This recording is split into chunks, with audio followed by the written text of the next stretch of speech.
Chers amis, nous continuons nos méditations sur l'Eucharistie et aujourd'hui je vous propose de découvrir pourquoi le prêtre élève le Saint-Sacrement à la consécration.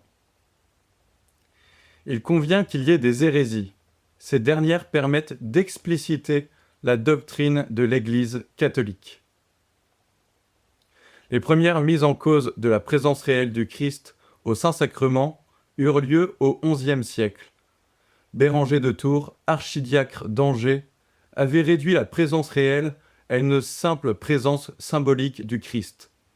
Il fut condamné plusieurs fois par plusieurs conciles entre 1050 et 1079. Mais malgré sa profession de foi en 1079, ses doutes se répandirent.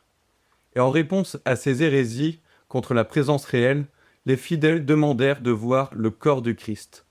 Ils voulaient fixer les yeux sur Jésus hostie en guise de profession de foi bien concrète. Les évêques encouragèrent les prêtres à élever l'hostie après la consécration, et c'est l'archevêque de Paris, Eudes de Sully, qui, en 1200, ordonna que l'hostie soit élevée après les paroles de la consécration. « Hoc est corpus meum, ceci est mon corps ». Cette ordonnance fut ratifiée par tous les conciles au XIIIe siècle.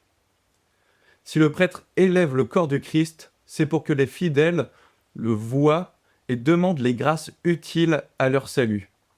Un peu plus tard, pour redoubler de dévotion, les fidèles diront ce magnifique acte de foi de l'apôtre saint Thomas, « Mon Seigneur et mon Dieu ». L'élévation de l'hostie vise à faciliter l'adoration du Christ et à rappeler son crucifixion et ainsi nous inviter à plus de ferveur.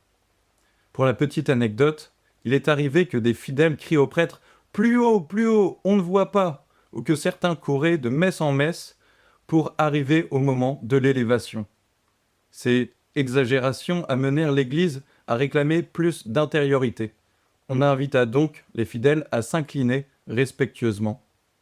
Cependant, cette disposition fit que le balancier de la dévotion partit dans le sens contraire.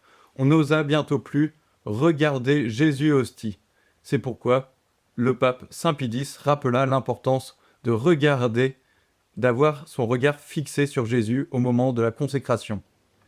L'abbé Antoine Chevrier, un amoureux de l'Eucharistie, raconte dans ses écrits qu'étant petit, il pensait que seul le prêtre pouvait regarder Jésus. Il osa, un jour, regarder Jésus pendant l'élévation et il vit un globe de feu. Il comprit plus tard qu'il venait d'assister à un grand miracle. Qu'en est-il de l'élévation du calice ? C'est un peu plus compliqué, c'est une coutume plus tardive. Elle viendra vers la fin du XIVe siècle, sûrement pour des raisons pratiques, parce qu'on ne voit pas le précieux sang à travers le calice. Mais c'est une pratique bien justifiée, car elle contient la présence réelle du Christ. Chers amis, je vous propose aujourd'hui d'aller à la messe. Venez puiser les grâces que le Seigneur veut vous donner. Et au moment de l'élévation, redites avec cœur cet acte de foi. Mon Seigneur et mon Dieu. Ou un acte de foi qui vous plaît. Redire Jésus. Jésus, je crois en vous. Jésus, je vous aime. Jésus, je vous adore.